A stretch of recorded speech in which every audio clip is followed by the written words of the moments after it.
गांव में एक किसान रहता था। उसने अपने खेत में बहुत मेहनत से फसल उगाई थी, लेकिन उसकी फसल को चूहे लगातार नुकसान पहुंचा रहे थे। वे रात होते ही खेत में आ जाते और फसल कुतर कुतर कर बर्बाद कर देते। किसान ने उन्हें भगाने की बहुत कोशिश की, पर कोई फायदा नहीं हुआ। आखिरकार उसने एक उपाय सोचा। उसने सारे चूहों को पकड़कर एक गहरे सूखे कुएं में डाल दिया। शुरुआत में चूहों ने कुएं में पड़े दाने और बचा खुचा खाना खा लिया, लेकिन कुछ दिनों बाद वहां खाने के लिए कुछ भी नहीं बचा।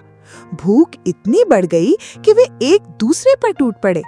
धीरे धीरे हालात इतने कठिन हो गए कि वे अपनी जान बचाने के लिए एक दूसरे को ही खाने लगे।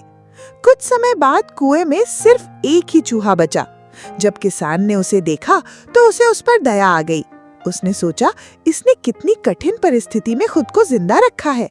किसान ने उसे कुएं से बाहर निकालकर फिर से अपने खेत में छोड़ दिया। लेकिन अब वो चूहा पहले जैसा नहीं रहा था। कठिन हालात ने उसे बदल दिया था। अब वो खेत की फसल खाने के बजाय बाकी चूहों का शिकार करने लगा। इससे किसान की फसल सुरक्षित रहने लगी। कहानी से सीखने वाली बात, हालात इंसान या किसी भी जीव को बहुत कुछ सिखा देते हैं।